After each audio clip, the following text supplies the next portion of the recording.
the conversation between Bob Wills, who is a foreign student advisor at a language school, and Angela Tung, who is a student, and complete the form. First, you have some time to look at questions 1 to 8 on the form now.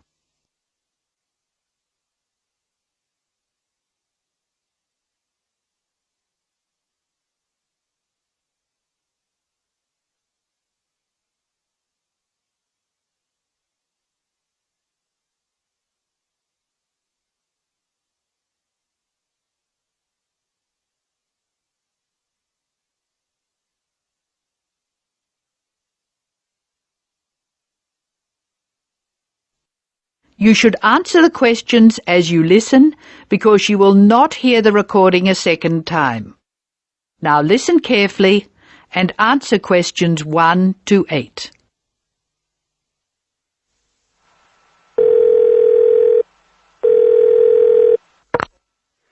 Hello, Foreign Student Advisor's Office. This is Bob Wills speaking. Can I help you? It's Angela Tung here, Bob. I'd like to make a request for special leave. Can I do that over the phone? Hello, Angela. You can make that request by phone, but I'll have to fill the form out. Let me get the special leave form. OK, here it is. Tell me your student number, please. It's H for Harry, 5712. H5712. OK. What's your address, Angela? I live at 10 Bridge Street, Tamworth. 10 Bridge Street, Tamworth. And your phone number? The telephone number's 810675. Thanks. What course are you doing? I'm in the writing class. Writing. Who's your teacher this term? Mrs. Green. She spells her name like the colour. Thanks. When does your student visa expire? Let me look. July 15. July 15. OK. Which term do you want to take leave? Do you want dates? First, I have to write a term number. When do you want to take leave? In term 1. OK. Term 1. Now, can you tell me what are the exact dates? I'd like to be away May 31 to June 4. OK, I've got that. You'll miss 4 working days between May 31 and June 4. Is that right? Only 3? I'll be away over a weekend. I'll be back at my classes on June 5, so that's 3 days away. Look at questions 9 to 12.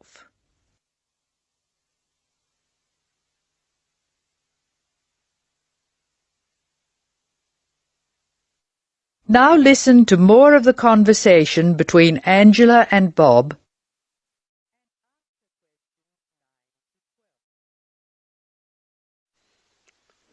Why do you want to take leave, Angela? I'm going to visit my Aunt May. She's my mother's sister. She and her husband are my guardians while I'm here. Where do they live? About 50 kilometres from here, near Armadale. Do you have to take so long if they live nearby? My mother is coming with me. She's come for a holiday, so she wants to have some time with May. And I want to spend some time with my mother too. Aren't you going home soon? I've applied to extend my time here. I expect to go home in 12 months. That is the end of part 1. You now have half a minute to check your answers.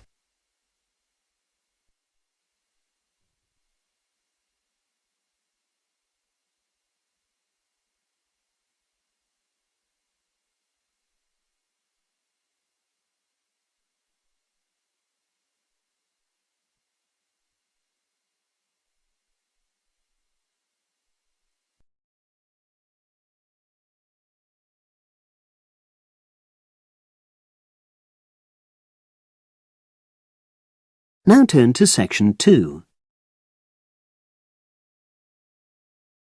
Test 1, section 2.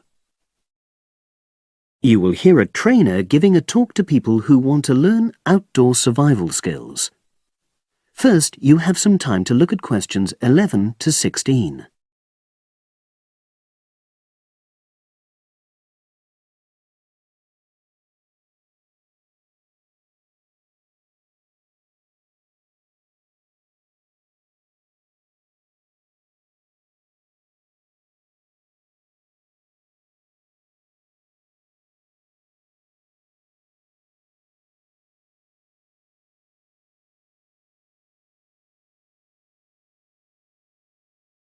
Now listen and answer questions 11 to 16.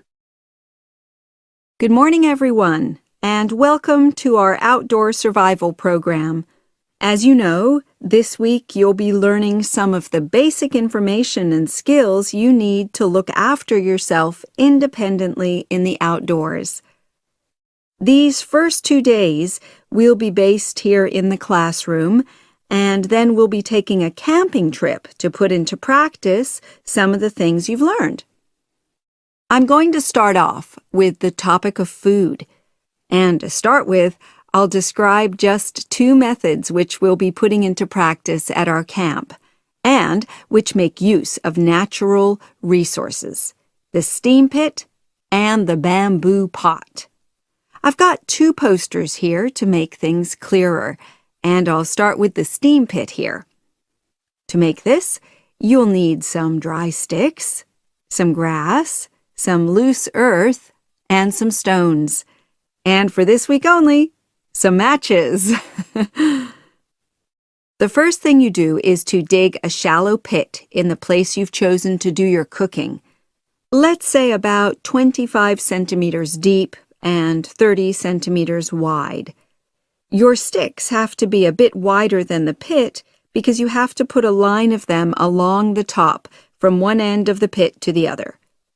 Before setting light to these, you take some large stones and arrange them on top. Then you start the fire and wait till the wooden platform burns through and the stones fall into the pit. At this point, brush away any pieces of hot ash from the stones. You can use a handful of grass and then take another stick and push it down into the center of the pit, between the stones. After that, you cover the whole pit with a thick layer of grass. And then you can put your food on it, wrapped in more pieces of grass, like parcels. Finally, cover the whole thing with earth. You have to pat it firmly to seal the pit. Then all you have to do is take the stick out and pour a bit of water into the opening that it leaves. It should take about 4 hours for your food to cook, as it cooks slowly in the steam that's created inside the pit. Now you have some time to look at questions 17 to 20.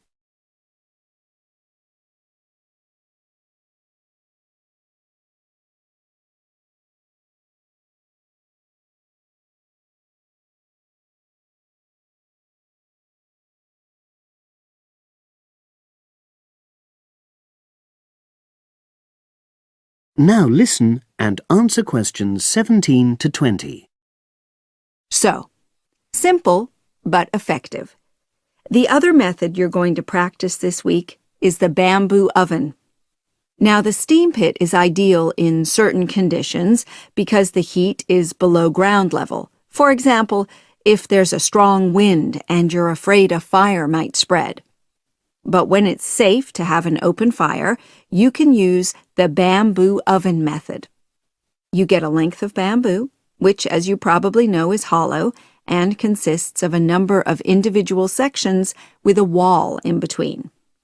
You use a sharp stick to make a hole in each of the dividing walls apart from the end one. Then you lean the bamboo over a fire, with the top propped up by a forked stick and the bottom sitting on the ground. You pour enough water in the top to fill the bottom section, and then light a fire underneath that section to heat the water. Then you put your food inside the top section, and the steam coming up the bamboo through the holes you made cooks it. I'm going to move on now to food itself and talk about some of the wild plants you might cook. I'm going to begin with fungi. That's mushrooms and toadstools. I'm sure you'll be aware that some of these are edible and they're delicious, but some of them are highly poisonous. Now, whether they're poisonous or not, all fungi that you find in the wild should be cooked before eating, because that helps to destroy any compounds in them that might be mildly toxic. But be aware that any amount of cooking won't make poisonous varieties any safer to eat. Unless you can definitely identify a fungus, you should never eat it. It's not worth the risk. And you need to be really sure, because some fungi that are poisonous are very similar in appearance to certain edible varieties. They can easily be mistaken for each other. So, having said all that, fungi are delicious when they're freshly picked, and although they are only moderately nutritious, they do contain minerals which the body needs. I'll move on now to leafy plants, which are generally... That is the end of section 2. You now have half a minute to check your answers.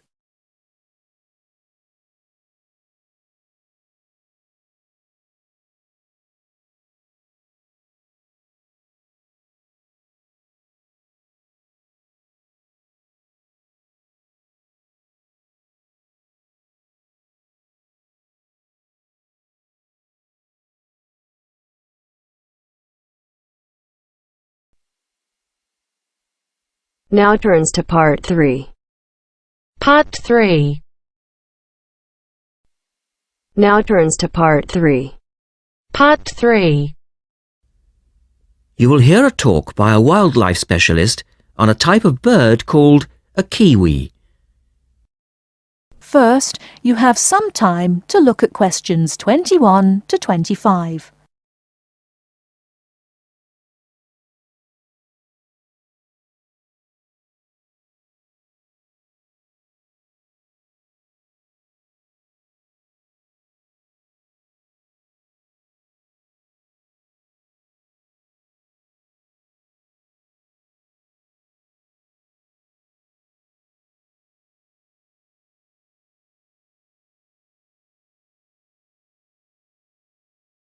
Now, listen carefully and answer questions 21 to 25.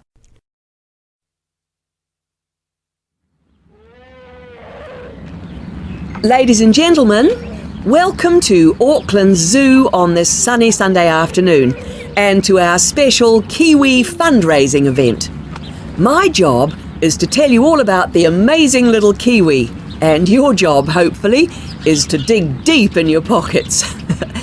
Now, for the benefit of our overseas visitors here today, I should explain first of all that the kiwi is the national bird of New Zealand, and sometimes New Zealanders themselves are known as kiwis.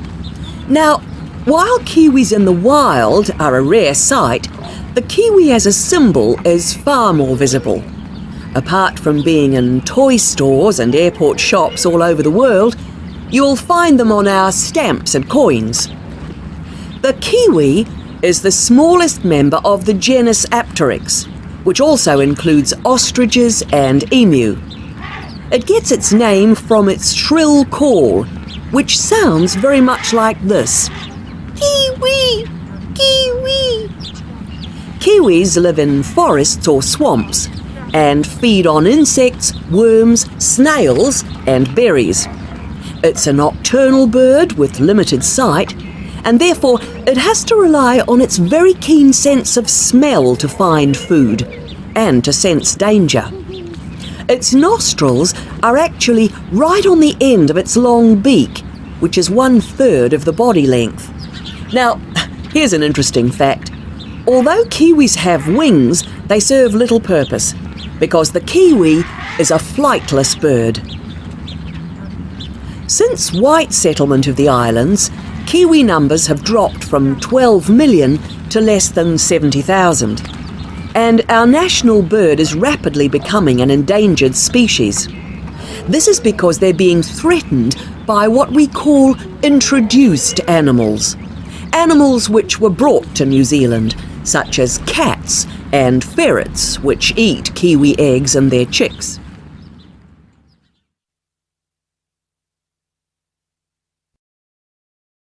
Before you hear the rest of the talk, you have some time to look at questions 26 to 30.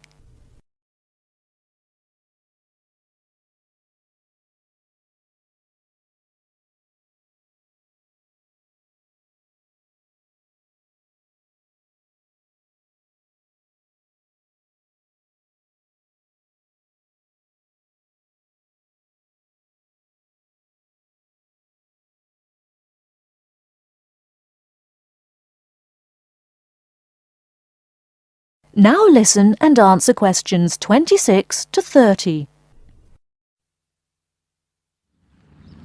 And so we have launched the Kiwi Recovery Programme in an all-out effort to save our national bird from extinction.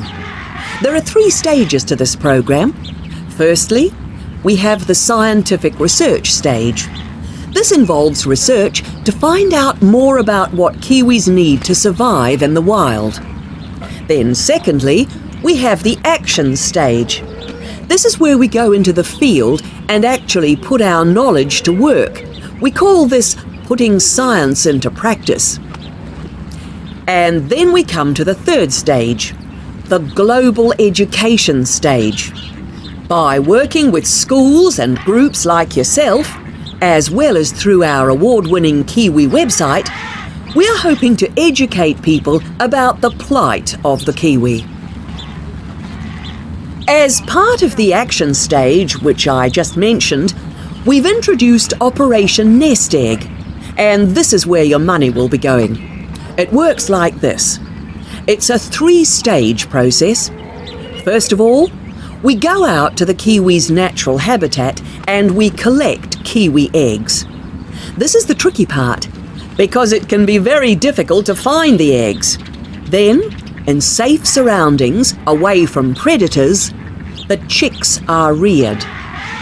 Now, this can be done on predator-free islands or in captivity. They're reared until they're about 9 months old, at which stage the chicks are returned to the wild. So far, it's proving successful.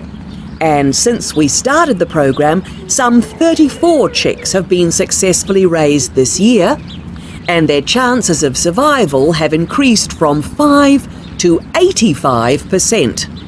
However, it's not time to celebrate kiwi survival just yet.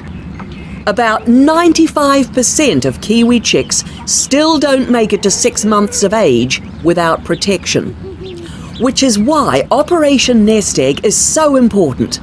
And we ask you to give generously today.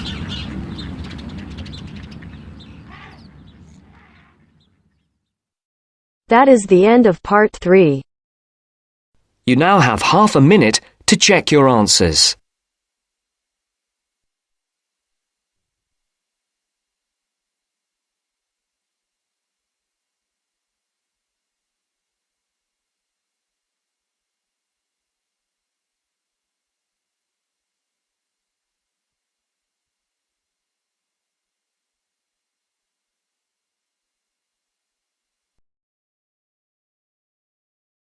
Now turns to part 4.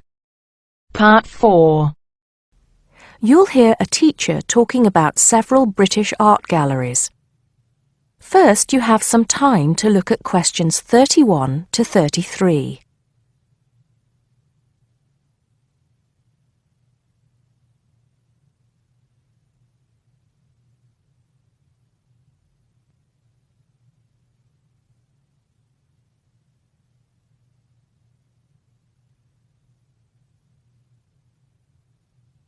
Now listen carefully and answer questions 31 to 33. Good afternoon. Welcome to the first class of V100 Art and History. The objectives of the course, as you will have seen if you've taken a look at the syllabus, include familiarizing yourselves with the vocabulary and language of art, learning about the basic elements of art and design, and finally, discussing historical periods as they pertain to art. The course will also give you the opportunity to visit some of the many galleries and museums that Britain has to offer. So, having said that, I'd like to spend the rest of today's class talking about 4 of the more important galleries that we will be visiting in the coming year. As most of you already know, or at least I hope most of you know, there are 4 Tate galleries in all. To begin, I'd like to tell you a little bit about the Tate Modern. Tate Modern is located in a very busy part of London called the South Bank. It's close to 2 world-renowned tourist attractions, St. Paul's Cathedral and Shakespeare's Globe Theatre. Now, interestingly enough, Tate Modern is housed in what was a power station built in several stages between 1947 and 1963. It was closed down in 1981 and reopened as a gallery in the year 2000. Tate Modern consists of 5 levels, with the Tate collection being shown on the 3rd and 5th levels. On level 2, the works of contemporary artists are exhibited, while level 4 is used for holding large temporary exhibitions. Since this museum opened, it has become a popular spot for both Londoners and tourists alike. And believe it or not, it doesn't cost anything to get in to see the collection displays. Before you hear the rest of the talk, you have some time to look at questions 34 to 40.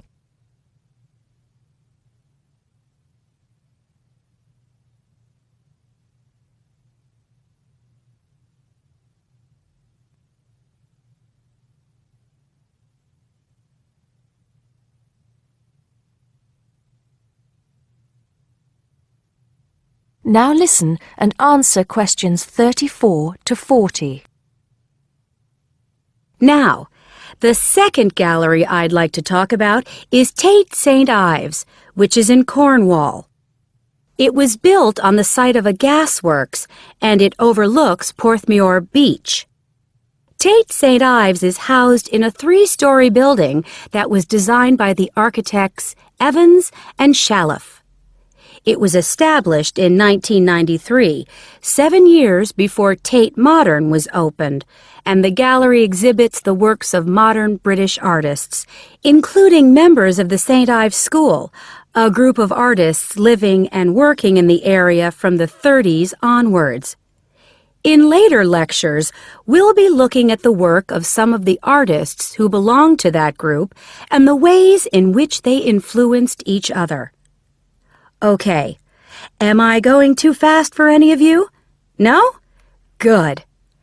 Next, I want to talk about Tate Britain, which is a gorgeous gallery situated right in the heart of Westminster. Tate Britain was the first of the 4 Tate galleries to open, and it was established in 1897.